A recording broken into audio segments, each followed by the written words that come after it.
네, 안녕하세요. 미국 주식 멘탈 케어하기 멘탈이 전부다입니다. 네, 오늘 시장 정말 굉장히 좋았죠? 3대 지수 모두 강하게 상승을 했고, 특히 S&P 500과 나스닥이 다시 한번 최고가를 경신한 날입니다. 다우도 조금만 힘을 더 냈으면 신고가를 경신하면서 3대 지수가 동시에 최고가를 경신하는 역사적인 날이 될 수도 있었는데, 다우는 장 중반부터 아쉽게도 상승세가 조금 멈춰버리면서 최고가를 갈아치우진 못했습니다.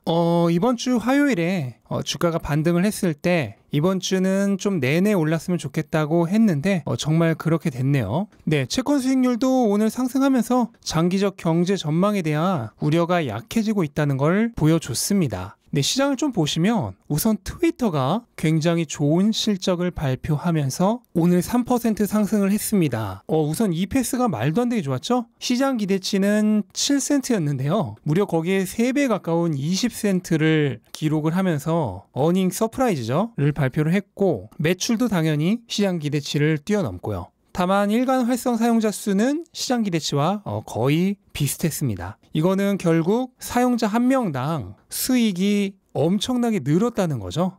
이 얘기는 광고 비용이 그만큼 증가를 했다는 뜻이 됩니다. 광고 비용의 증가는 그만큼 기업들이 경기가 좋아지고 있어서 더 많은 돈을 광고에 지출할 수 있다는 뜻이기도 합니다. 그리고 또 다른 SNS 기업인 스냅도 실적 발표를 하면서 오늘 무려 24% 거의 폭등에 가까운 상승을 했습니다. 스냅도 마찬가지입니다. 시장 기대치는 EPS가 1센트 적자일 것으로 예상을 했는데 10센트의 흑자를 발표하면서 엄청난 어닝 서프라이즈를 발표했습니다. 매출도 당연히 높고요. 다만 일간 활성 사용자 수는 시장 예측치에 크게 차이가 안 나는데, 역시나 사용자당 매출이 크게 늘어난 것이 이번에 적자가 아니라 흑자를 발표할 수 있는 계기가 된 거죠.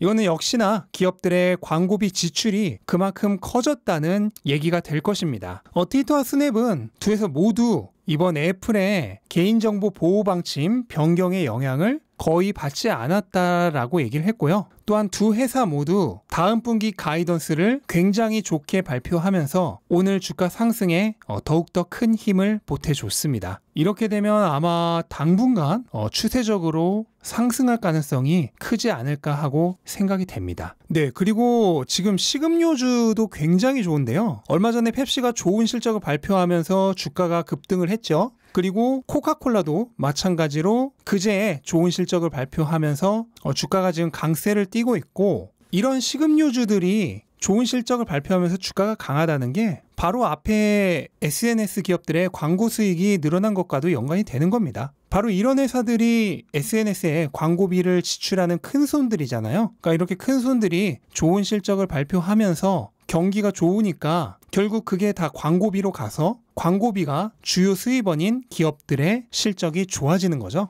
그리고 또 대표적인 리오프닝 섹터인 레스토랑 관련 기업들도 지금 굉장히 좋은데요. 얼마 전에 치폴레가 좋은 실적을 발표하면서 주가가 급등을 했죠. 그래서 실적 발표를 얼마 남기지 않은 맥도날드와 스타벅스도 지금 굉장히 강세입니다. 맥도날드는 다음 주 수요일에 실적 발표가 있죠.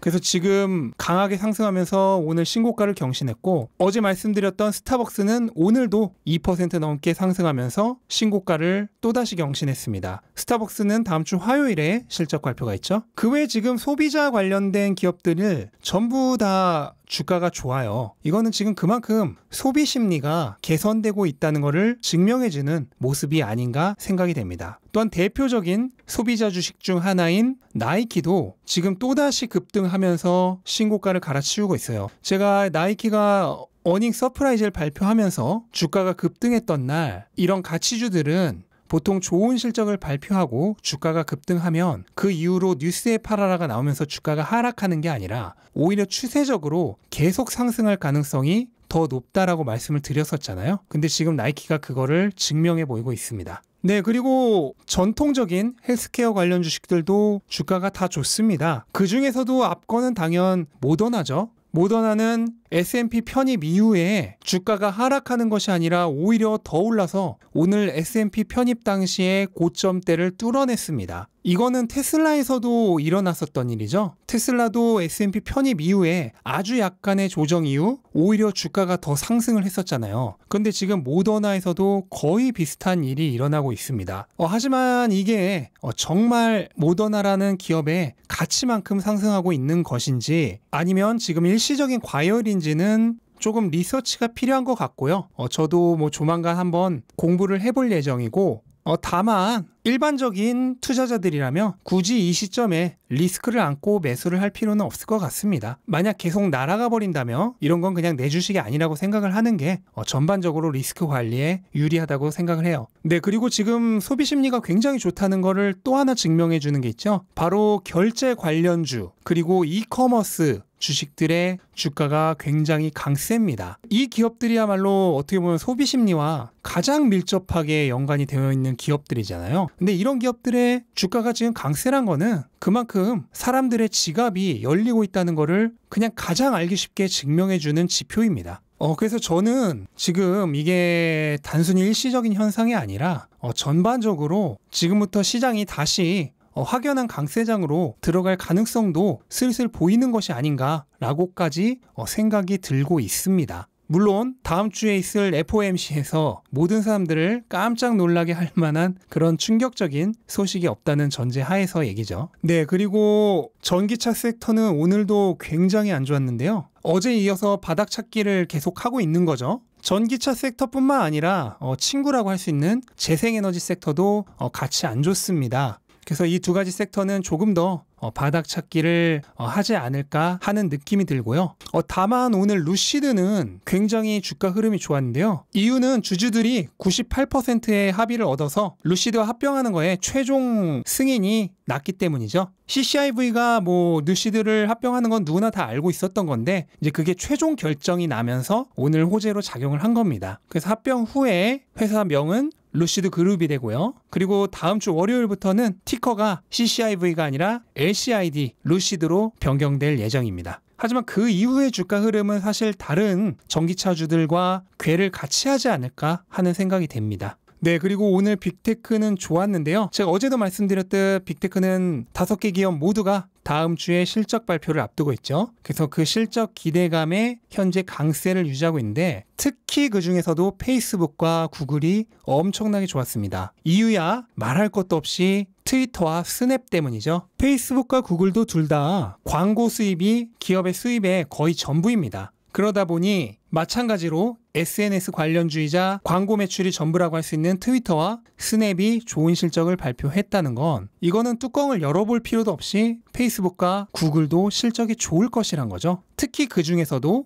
SNS이자 광고 비중이 더 높은 페이스북이 구글보다 오늘 상승폭이 더 컸던 거고요. 어쨌든 그래서 페이스북은 오늘 강하게 신고가를 경신을 했고요. 만약 다음 주에 시장이 예상했던 대로 좋은 실적을 발표한다면 뭐 뉴스에 팔아라가 나오면서 일시적으로 하락할 수는 있겠지만 추세적으로는 계속해서 상승을 이어갈 거라고 생각이 됩니다. 그리고 구글도 마찬가지로 오늘 신고가를 강하게 경신했죠. 구글도 마찬가지입니다. 실적이 예상대로 좋다면 실적 발표 후에 일시적인 뉴스에 팔아라는 나올 수 있어도 추세적으로 지금 이 엄청난 상승세를 계속 이어가지 않을까 생각이 됩니다. 네, 그리고 오늘 테슬라는 힘이 좀 없었죠. 오늘도 1% 안쪽으로 하락하면서 마감을 했는데요. 일단 뭐 이유를 따져보자면 어제랑 같습니다. 첫 번째로는 전기차 섹터가 굉장히 안 좋았고 그 두 번째로는 다음 주에 있을 실적 발표가 기대보다는 우려가 더 크기 때문이겠죠. 거기다 추가적으로 오늘 바이든 대통령의 인프라 지원책에 대한 표결이 지연되게 된 것도 하나의 이유가 되겠습니다.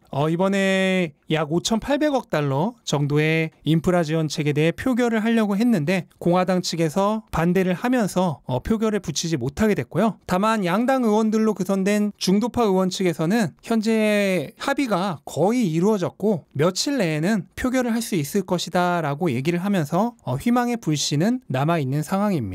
어쨌든 이번 표결을 시작으로 최종적으로 3조 5천억 달러에 달하는 인프라 관련 투자가 진행이 되는데요. 일단 첫 단추부터 조금 삐걱댔다는 게 오늘 테슬라는 물론이거니와 전기차 섹터에 전반적으로 안 좋은 영향을 준 것 같기도 합니다. 네, 그리고 지금 알 수 없는 이유로 모델 S 리플래시의 배송이 보류 중이라고 합니다. 테슬라 관련 매체인 일렉트랙을 통해서 나온 소식인데요. 이거는 모델 S를 배송받을 예정이었던 고객들에 의해서 알려진 사실이고요. 어떤 구매자는 심지어 지금 차량이 현지 배송센터까지 도착을 했는데 지금 배송이 보류되고 있다고 해요. 그래서 어떠한 문제가 발견돼서 지금 테슬라가 보류를 한 건지 명확하게 지금 테슬라 측에서 밝히고 있지 않습니다. 그래서 일부는 지난달에 있었던 모델 S 플랜의 화재와 관련된 것이 아니냐 하는 얘기도 나오고 있고, 또 일부는 모델 S 리프레시가 레이더 없이 만들어진 퓨어 비전 차량이기 때문에 지금 퓨어 비전 소프트웨어 업데이트 때까지 기다리고 있는 것이 아닌가 하는 추측도 나오고 있습니다. 하지만 공식적으로 밝히고 있지 않기 때문에 현재로서는 조금 더 상황을 지켜봐야 할 것 같습니다. 네, 그리고 테슬라가 모델 3와 Y의 롱레인지 버전의 가격을 각각 $1,000씩 인상했는데요. 일단 가격 인상의 가장 직접적인 원인은 원자재 가격의 상승이겠죠. 이거는 인플레이션이 지금 실제로 일어나고 있다는 거를 보여주고 있는 거기도 하고요. 일단은 긍정적으로 생각을 하자면 가격을 올릴 수 있다는 거는 일단 수요가 충분하다는 것이겠죠. 아무리 원자재 가격이 올랐다고 하더라도 수요가 부족하다면 기업은 함부로 가격을 올릴 수는 없거든요. 또한 가격을 올림으로써 마진율에 있어서도 유리한 부분을 가져갈 수 있겠죠. 다만 부정적인 요소도 있는데요. 일단은 가격 인상으로 인해 향후 테슬라에 대한 수요가 감소할 우려가 있겠죠. 또한 지금 전기차는 가격을 내려야 하는 상황인데 오히려 올리고 있으니 중장기적으로는 전기차 침투율이 빠르게 증가하는데 방해가 되는 요소가 아닌가 하는 부정적인 요소도 있습니다. 네, 그리고 골드만삭스가 최근 화제가 됐던 타사 차량의 슈퍼차저를 공개하는 것에 대해서 사업적인 비전을 내놨는데요. 골드만삭스는 이 슈퍼차저 사업이 최대 $250억 이상의 매출을 올릴 수도 있다라고 얘기를 했습니다. 현재 테슬라의 슈퍼차저는 약 25,000개 정도고 총 3,000개 정도의 스테이션을 가지고 있죠. 그런데 이게 지금의 20배 수준, 그러니까 6만 개의 스테이션에 50만 대의 슈퍼차저를 갖추게 되면 연간으로 최대 $290억 가까운 매출을 올릴 수 있다라고 계산을 했습니다. $290억 매출은 정말 엄청난 건데요. 테슬라 2020년 전체 매출이 $310억 좀 넘는 정도입니다. 그러니까 작년에 테슬라가 차를 팔아서 벌었던 매출에 거의 맞먹는 매출을 이 슈퍼차저로 낼 수 있다는 거예요. 그런데 지금 25,000대인 거를 언제 50만 대로 늘리냐라고 생각하실 수도 있는데 테슬라의 지금 슈퍼차저 증가율은 엄청납니다. 현재 슈퍼차저 스테이션 수는 급격하게 증가하고 있습니다. 2015년에 500개에 불과했던 게 2020년에는 4배인 2,000개 가까이 됐는데 이게 1년 만에 또 1.5배 증가해서 현재 거의 3,000개 정도가 있습니다. 또한 테슬라의 판매량은 사실 올해부터 진짜 엄청나게 급속 성장을 하잖아요. 그걸 감안하면 슈퍼차저의 증가 속도도 기하급수적이 될 것 같고 현재 3,000개가 6,000개가 되는데 1, 2년, 또 그게 12,000개가 되는데 1, 2년 이렇게 급속하게 증가를 한다면 슈퍼차저 스테이션이 6만 개가 되는 게 생각보다 그렇게 오래 걸리지 않을 수도 있습니다. 또한 슈퍼차저의 개방은 테슬라 네트워크를 돈을 내고 광고하는 게 아니라 돈을 받고 광고하는 게 된다고 말씀드렸죠. 그래서 실제로 현재 내연기관차들의 광고비 현황을 보면 현대 제네시스 같은 경우에는 차 한 대당 2,000불에 달하는 돈이 광고비로 지출이 되고요. 대부분의 럭셔리 카들은 차 한 대당 1,000불에서 2,000불 정도의 광고비를 지불하고 있습니다. 그러니까 여러분들이 차를 사셨을 때 그 차량 가격 중에 한 150만 원에서 250만 원 정도는 광고비다라고 생각을 하시면 됩니다. 근데 테슬라는 광고비가 제로죠. 물론 언젠가는 테슬라도 광고를 할 수밖에 없는 날이 올 것이라고 생각을 합니다. 그리고 트로이 테슬라이크가 굉장히 이상한 점을 발견했다고 하는데요. 현재 유럽으로 수출되는 모든 배가 중국에서부터 온 것이고 미국에서부터 온 배는 하나도 없다고 합니다. 2분기에만 해도 미국에서 수출용으로 5척의 배가 왔다고 하는데 현재 3분기에는 미국에서의 수출은 전혀 이루어지지 않고 있다고 해요. 그래서 일단 트로이 테슬라이크가 추측하기에는 미국 수요가 굉장히 높아서이거나 아니면 바이든 대통령이 추진하고 있는 텍스 크레딧의 부활로 인해 수요가 급증할 걸 예상하고 재고를 비축해 두는 것이거나 둘 중 하나가 아닌가 하고 얘기를 하고 있는데 제 예상에는 일단은 미국의 3분기 수요가 굉장히 높기 때문이 아닌가 하고 생각이 됩니다. 실제로 얼마 전에도 소식 전해드렸지만 현재 미국에서 3분기 물량이 완판이 됐죠. 그래서 지금 주문해도 4분기에나 차량을 받을 수가 있는데, 그래서 지금 다른 지역으로 물량을 배분할 수 없을 정도로 미국에서 수요가 굉장히 강한 것이 아닌가 하는 생각이 듭니다. 이렇게 되면 기가 텍사스와 기가 베를린이 빨리 오픈을 해서 글로벌 수요를 빠르게 충족시켜줄 필요가 있지 않나 하는 생각이 듭니다. 네, 이상 이번 주 마지막 거래일 전해드렸고요. 일단 제 바람대로 시장이 금요일까지 쭉 올라줘서 기분은 좋은데, 다만 테슬라를 비롯해서 저희 멘탈 가족분들이 주로 가지고 계신 주식들은 조금 안 올랐기 때문에 그 부분이 조금 마음 걸리네요. 다음 주 월요일에 일단 테슬라가 좋은 실적을 발표하면서 저희 멘탈 가족분들을 좀 기분 좋게 해줬으면 좋겠다라는 바람을 가지면서 오늘 영상은 마무리하겠습니다. 영상 끝까지 시청해주셔서 감사드리고요. 영상 도움되셨다면 구독과 좋아요 부탁드리고 즐거운 하루 되시기 바랍니다. 감사합니다.